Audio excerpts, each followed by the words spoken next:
Assalamualaikum warahmatullahi wabarakatuh. Bismillahirrahmanirrahim. Alhamdulillahirabbil alamin.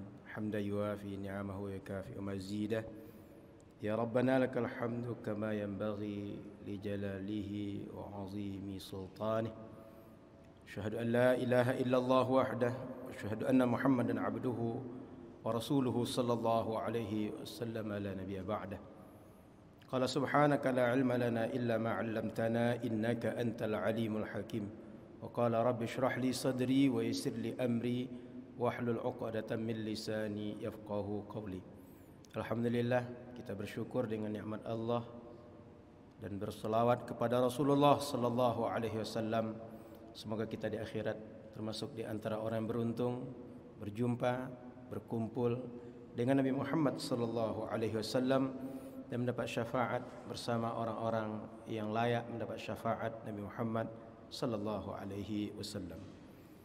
Kaum muslimin yang dirahmati Allah, dalam pertemuan siang ini kita lanjutkan serial kajian profil Rasulullah sebagai seorang pendidik dan tata cara Rasul dalam mengajari para pecinta ilmu, orang-orang yang mencari ilmu kepada Rasulullah sallallahu alaihi wasallam. Wa yasbiru lil gharibi 'ala al jafwati fi mantiqihi wa mas'alatihi hatta in kana ashabuhu la yastajlibunahum wa yaqul idza ra'aytum taliba hajatin yatlubuha farfiduhu.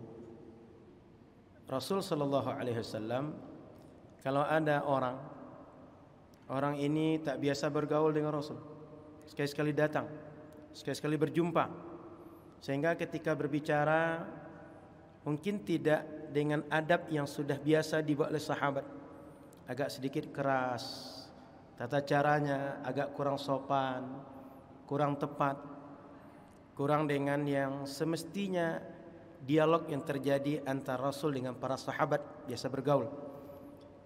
Apa yang dilakukan oleh Rasul? Yasbir, bersabar Rasul. Karena memang setiap orang ini gaya bicara enggak sama, pilihan bahasanya enggak sama. Ada orang kalau bicara itu singkat tapi jelas, mudah dipahami. Ada orang kalau bicara itu panjang, sulit juga dipahami. Banyak gaya orang bicara. Dan ada orang ketika bicara itu dia keras, ada yang lembut, ada yang sedang, pertengahan di antara keduanya. Maka Rasul sallallahu alaihi wasallam jangankan dengan orang yang lembut, dengan orang yang cerdas, orang yang beradab, orang yang tak beradab, orang primitif, orang kampungan, orang pasar, preman atau apapun istilah yang kita pakai untuk orang yang tak biasa beradab, beliau bersabar mendengarkan setiap pertanyaan, setiap keluhan, setiap pengaduan. Karena memang kita harus akui murid-murid kita atau orang yang belajar itu boleh jadi dia adalah orang yang baru hijrah, dia baru kenal Islam, dia punya semangat tapi belum punya ilmu, belum tahu adab. Maka Rasul sallallahu alaihi wasallam, seburuk apapun perangai orang, karakter orang, kelakuan orang, tata cara orang, yasbir, bersabar Rasul sallallahu alaihi wasallam. Baik orang itu kasar dalam bicara atau kasar atau tak pada tempatnya dalam berbuat, Rasul sabar. Dalam semua aspek Rasul mampu menerima orang dengan sabar. Sehingga para sahabat Nabi sallallahu alaihi wasallam, mereka ini kalau bertanya kepada Rasul sudah banyak segan. Karena sudah ditegur oleh Al-Qur'an, jangan terlalu banyak bicara, jangan terlalu banyak bertanya. Karena kalau kalian banyak bertanya, jangan-jangan pertanyaan kalian menyebabkan hukum baru turun. Seperti Bani Israel, terlalu banyak tanya, akhirnya susah dalam mencari sapi yang disuruh sembelih. Maka dalam hadis Nabi dikatakan, sahabat Anas bin Malik bercerita, kunna nuhina fil Quran an nas'ala Rasulullah sallallahu alaihi wasallam an syai'in fakana yu'jibuna ay yaji'a ar-rajulu min ahli al-badiyati al-'aqil fa yas'alah wa nahnu nasma'. Kata Sayyiduna Anas bin Malik, kami telah dilarang banyak bertanya oleh Al-Quran. Kenapa? Karena dalam Al-Quran dikatakan, ya ayyuhalladzina amanu la tas'alu an asya'a in tubdalakum tasukum. Kata Al-Quran, hai orang-orang beriman, jangan terlalu banyak bertanya. Karena kalau kalian bertanya, yang tadinya hukum tak dijelaskan, gara-gara kalian bertanya, nanti jadi hukum. Termasuk Nabi SAW ketika salat tarawih, karena baru saja kita Ramadan, Rasul tidak melaksanakan salat setiap malam berjamaah dengan sahabat. Apa sebab? Khawatir kalau salat itu wajib bagi umat. Rasul sayang. Maka Al-Quran ingatkan jangan terlalu banyak tanya. Karena dahulu para sahabat pertanyaan penting, pertanyaan tidak penting ditanya kepada Rasul. Mungkin para sahabat saking takut salah dalam melaksanakan agama, apapun ditanya. Sehingga penting tak penting ditanya. Sampai ditanya nasabnya. Saya ini anak siapa Rasul? Bapak saya anak siapa? Bertanya tentang nasab. Yang itu sudah jelas, sudah terang. Atau berapa hal yang sudah terang, tidak perlu ditanya. Sahabat bertanya juga. Maka Al-Quran tegur. Sehingga mereka segan bertanya kepada Rasul sallallahu alaihi wasallam. Sayyidina Anas bercerita, para sahabat saking segannya bertanya, mereka suka kalau ada orang kampung datang, orang primitif datang, orang pedalaman datang, bertanya kepada Rasul. Ketika mereka bertanya, Rasul akan menjawab, sahabat tinggal dengar. Oh, ternyata pertanyaan itu, ini pertanyaan, ini jawaban. Sahabat suka seperti itu. Kenapa? Saking segannya dengan Rasul sallallahu alaihi wasallam. Namun Rasulullah sallallahu alaihi wasallam ketika datang orang bertanya dengan tingkat pengetahuan seperti apapun, mau tinggi IQ-nya, rendah IQ-nya, dijawab dengan sabar. Dan sahabat-sahabat yang lain sangat kenal karakter Rasulullah seperti itu. Maka kaum muslimin rahmati Allah Subhanahu wa taala, ini pesan kepada para guru, anak murid kita. Karena dia mungkin faktor usia, atau karena faktor pengetahuan, karena faktor lingkungan hidup, pertanyaan dia kadang-kadang bagi kita sangat sepele. Pertanyaannya bagi kita seakan tak tahu tempat. Tapi Rasulullah sallallahu alaihi wasallam memahami setiap orang dengan latar belakangnya itu. Guru kalau tidak mampu memahami anak, memahami peserta didik dengan setiap latar belakangnya, kemampuan akalnya, faktor umurnya, bisa jadi guru akan menghukumi setiap anak sama, padahal mereka tidak sama. Ini poin penting yang ingin disampaikan oleh muallif tentang bagaimana Rasul memahami setiap anak dengan kemampuan akal dan cara bersikap kepada Rasulullah sallallahu alaihi wasallam. Wala yaqbalu tsanaa'a illa min mukafi. Rasul sallallahu alaihi wasallam tak akan terima dia dipuji orang padahal tak sepantasnya. Yang melakukan si A, yang dipuji si B. Rasul enggak suka begitu. Kalau Rasul berbuat baik, lalu sahabat berterima kasih, Rasul didoakan oleh sahabat, beliau dengan senang hati menerima dan proporsional. Tapi kalau tak berbuat kita, tapi kita berharap pujian, tak berbuat kita senang dengan pujian, maka Rasul tak seperti itu orangnya. Terimalah sesuai dengan apa yang kita buat. Jangan menikmati hasil yang dikerjakan oleh orang lain. Maka Rasul sallallahu alaihi wasallam berupaya setiap membuat sesuatu yang terbaik. Berbuat sesuatu apa yang patut dibuat, apa yang semestinya dibuat, dia buat. Lalu kalau dipuji orang atau tidak, bila untuk Rasul dan dilakukan oleh Rasul, beliau terima dengan proporsional. Beliau tak gila pujian, tapi bila dipuji dengan yang patut, beliau bersyukur kepada Allah dan diterima dengan secukupnya. Wala yaqta'u ala ahadin hadithahu hatta yajur. Kalau ada orang bicara, Rasul tak akan memutus pembicaraan orang, kecuali kalau orang ini bicara nyerocos terus, tapi pembicaraannya sudah mendatangkan dosa, sudah fitnah, sudah bohong, sudah bicara tentang orang. Rasul potong, Rasul tahan, Rasul stop, sudah cukup, jangan dilanjutkan. Rasul ingatkan. Tapi tidak setiap orang bicara diputus. Kenapa? Adab.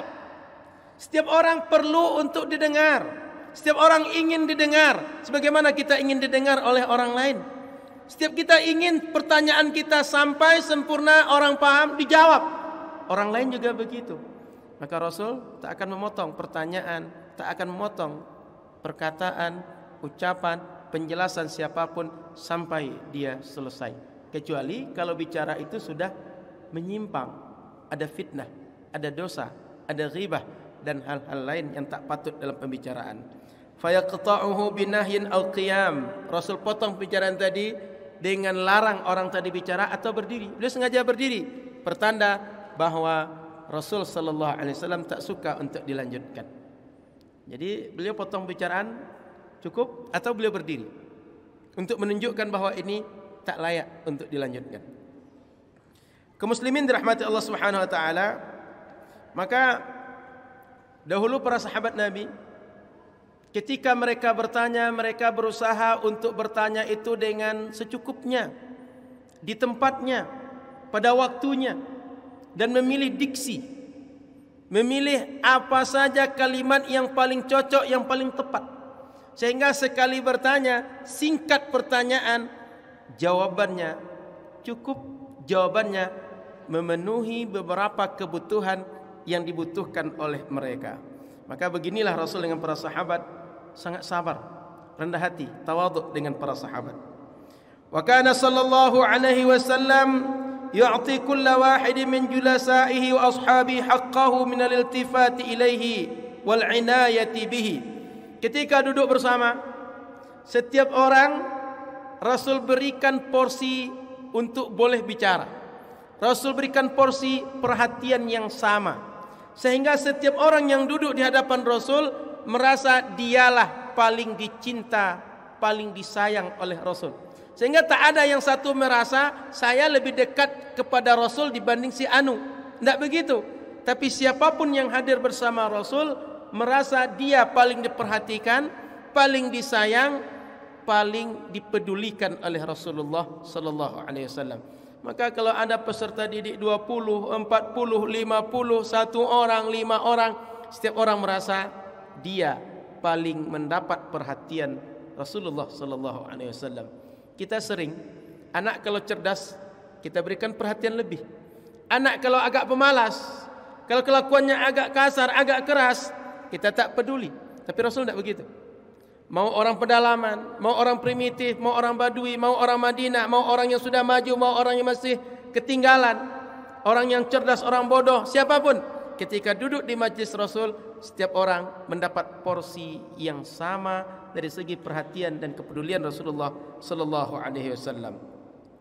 Hatta yazunna kullu wahidin minhum annahu abban nas ila Rasulillah sallallahu alaihi wasallam. Sehingga setiap orang merasa dia paling dicinta oleh Rasul. Sehingga Rasul kalau melihat, kalau memutar badan, kalau menengok, setiap orang diberikan porsi yang sama. Sehingga tak nengok ke depan saja, ke kanan saja, ke kiri saja, ke situ saja, ke situ saja. Semuanya dilihat oleh Rasul, seakan semuanya adalah orang penting bagi Rasulullah sallallahu alaihi wasallam. Rawat Tirmidzi fil Syama'il aidan an Sayyidina Ali bin Abi Thalib radhiyallahu ta'ala anhu fi wasfihi li majlisi Rasulillah sallallahu alaihi wasallam qala kana yu'ti kulla julasaihi bi nasibihi la yahsabu jalisuhu anna ahadan akramu alaihi minhu. Rasul kata sahabat Ali bin Abi Thalib, setiap orang apabila duduk bersama beliau merasa dia paling dimuliakan, dia paling dicintai, dia paling disayang, sehingga tak merasa bahwa seseorang lebih dibanding yang lain. Sesama para sahabat merasa sama di hadapan Rasulullah sallallahu alaihi wasallam. Wa kana sallallahu alaihi wasallam atamma ma yakunu tawadhu'an lil muta'allimi was-sa'il al-mustafid wad-dha'if al-fahmi. Rasul memiliki sikap tawadhu kepada siapapun orang yang berhadapan dengan beliau. Apakah orang cerdas, orang yang akalnya lemah, orang yang tak biasa berjumpa, orang yang sering berjumpa, orang yang butuh dengan pertanyaan, tak butuh dengan pertanyaan, dijawab sama. Kadang-kadang ada orang datang kepada Rasul sekedar ngetes, nguji. Tujuannya untuk mencari celah, untuk menjatuhkan, untuk mencemooh Rasul. Dan ini kebiasaan orang munafik di Madinah. Dan ada sebagian yang datang bertanya memang untuk ingin paham, ingin tahu, ingin dia bisa melaksanakan sesuai dengan apa yang semestinya. Dua model ini selalu ada. Tapi Rasul akan menjawab setiap orang dengan sebaik Rasul menjawab. Di kita, kalau kawan, kita terima dengan baik, kita sambut. Tapi kalau lawan, sebelah mata, tak kita terima. Kadang-kadang baru dia mau datang dari jauh, kita sudah berpaling. Rasul tidak begitu. Lawan, kawan diperlakukan sama oleh Rasulullah sallallahu alaihi wasallam.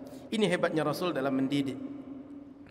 Hadis terakhir, rawal Bukhari fil Adab al-Mufrad wa Muslim wa Nasa'i wal lafzu li Muslimin an Humaid bin Hilal an Abi Rifa'ati al-Adawi radhiyallahu ta'ala anhu qala intahaitu ila Nabi sallallahu alaihi wasallam wa huwa yakhthub qala faqultu ya Rasulullah rajulun gharib jaa yas'alu an dini la yadri ma dinuh. Rasul waktu itu sedang khutbah. Lalu ada sahabat bilang kepada Rasul, Rasul, ada seorang asing, dia datang ke masjid kita, ingin bertanya pada engkau tentang masalah penting dalam agama. Dia tidak paham. Rasul sedang mengajar, sedang menyampaikan ceramah, sedang pengajian. Sama seperti kita ada pengajian zuhur, ini tiba-tiba datang seorang Arab Badui. Lalu ditegur oleh sahabat, Rasul, ada yang datang, orang asing, dia tak biasa hadir majlis, dia baru datang. Dia ingin tanya tentang penting, masalah penting dalam agama. Apa yang dilakukan oleh Rasul? Fa aqbala alayya Rasulullah sallallahu alaihi wasallam wa taraka khutbatah. Rasul tinggalkan khutbah tadi, ceramah, pengajian tadi, ditemui orang asing tadi. Fa utiya bi kursiyyin hasibtu qawaimau hadida. Lalu sediakan kursi, Rasul duduk di kursi tersebut. Qal fa qa'ada alaihi Rasulullah sallallahu alaihi wasallam wa ja'ala yu'allimuni mimma 'allamahu Allah. Dari kursi tempat duduk tadi Rasul ajarkan. Apa yang jadi pertanyaan orang tadi diajarkan. Apa yang penting dikasih tahu. Apa yang perlu ditekankan diberitahu oleh Rasul sallallahu alaihi wasallam. Thumma ata khutbatahu fa atamma akhirah. Selesai, cukup, sudah patut Rasul meninggalkan orang yang bertanya tadi. Rasul balik melanjutkan pengajiannya. Maka Rasul sallallahu alaihi wasallam apabila ada hal yang penting, dia lakukan yang penting, ditinggalkan yang pentingnya ada di bawah itu. Ada prioritas. Sehingga tak selamanya kita dalam hidup ini lurus sesuai dengan SOP-nya, tidak begitu. Kadang-kadang ada SOP itu mesti sengaja kita tinggalkan. Untuk apa? Ada yang prioritas dari itu. Kita sholat itu mesti kita khusyuk, mesti kita jaga. Tapi ada orang sudah jatuh, mesti ditolong. Jangan lanjutkan sholat kita, tolonglah orang ini. Jangan-jangan orang ini ketika dia jatuh, kalau tak kita tolong langsung meninggal di tempat. Tapi kalau kita tolong, orang ini mungkin akan selamat, dia hidup lebih lama, dia bisa lanjutkan solat, kita juga bisa lanjutkan solat. Memang solat itu mesti fokus khusyuk lillah dan jangan terganggu oleh yang lain. Tapi ada nyawa orang yang sedang perlu untuk kita prioritaskan, tolonglah itu. Sehingga Bapak Ibu rahmati Allah Subhanahu wa taala, kadang-kadang kita mesti seperti itu. Maka Rasul sallallahu alaihi wasallam pengajiannya penting. Para sahabat dari awal sudah memperhatikan. Tapi Rasul melihat bahwa sahabat ini kalau tinggal sebentar, mereka ini sudah biasa, mereka ini bisa sering, mereka ini bisa banyak mendapatkan pelajaran. Ini orang, kalau ibarat kita mungkin dia datang dari Rohil, datang dari Rohul, datang dari Tembilahan, datang dari tempat yang jauh. Sekali datang, dia mesti memenuhi hajatnya dan tak bisa berulang kali seperti sahabat yang lain. Maka ditinggalkan dulu untuk memperhatikan orang yang penting ini. Beginilah Rasulullah sallallahu alaihi wasallam. Sehingga tak ada orang ini yang lebih berharga oleh Rasul dibanding yang lain. Semuanya diberikan porsi yang sama dalam cinta, dalam kasih, dalam perhatian. Karena setiap umat bagi Rasul seperti bapak dengan anak. Rasul seperti bapak, kita semua seperti anak bagi beliau. Berhak mendapatkan porsi perhatian, porsi pendidikan, porsi kepedulian, porsi kasih, porsi sayang. Sehingga setiap anak merasa dia yang paling dicinta oleh Rasul, yang paling disayang oleh Rasul sallallahu alaihi wasallam. Jadi kaum muslimin rahmati Allah, beginilah Rasul dalam mengajar, dalam menjadi seorang guru, memperhatikan sahabat, mempedulikan, memperbaiki sahabat. Setiap orang diperlakukan dengan baik, dengan proporsional dan sama. Rasul sangat sabar, Rasul tawadhu. Dalam mengajar, kita setiap hari bertemu dengan anak. Dan setiap anak perangainya beda. Setiap anak perangainya mungkin karena pengaruh tontonan, pengaruh lingkungan, pengaruh bacaan, pengaruh teman. Setiap hari ada perubahan. Kita sering terpengaruh dengan kelakuan anak. Pada akhirnya kadang kita mudah marah, kadang kita mudah kesal. Bahkan nanti ketika ujian kita tandai, kita beri nilai yang rendah terhadap anak yang tak kita suka. Rasulullah SAW tak seperti itu. Tidak beliau bawa ke perasaan, tapi beliau menganggap semua orang patut untuk dicinta. Kita tak sesempurna Rasulullah, tapi kita bisa meniru Rasulullah sallallahu alaihi wasallam. Mudah-mudahan adab yang ditekankan dalam pelajaran siang ini tentang sabar dan tawaduk Rasulullah sallallahu alaihi wasallam bisa kita ambil dalam hidup kita, dan kita mampu menjadi guru terbaik bagi murid-murid kita, terutama kita sebagai guru bagi anak-anak kita. Karena anak-anak kita pertama dia belajar dari kita. Keluarga kita pertama belajar dari kita, tak dari orang lain. Setelah dari kita baru belajar dari madrasah, baru belajar dari lingkungan, baru belajar di tempat yang lebih luas, baru alam takambang jadi guru. Tapi yang pertama orang tua, madrasah bagi anak-anaknya. Maka akhlak Rasul ini patut untuk dipegang, diperhatikan setiap orang dan dipraktikkan oleh setiap orang. Terima kasih. Mohon maaf salah dan kurang. Semoga bermanfaat. Subhanakallahumma bihamdika asyhadu an la ilaha illa anta astaghfiruka wa atubu ilaika. Assalamualaikum warahmatullahi wabarakatuh.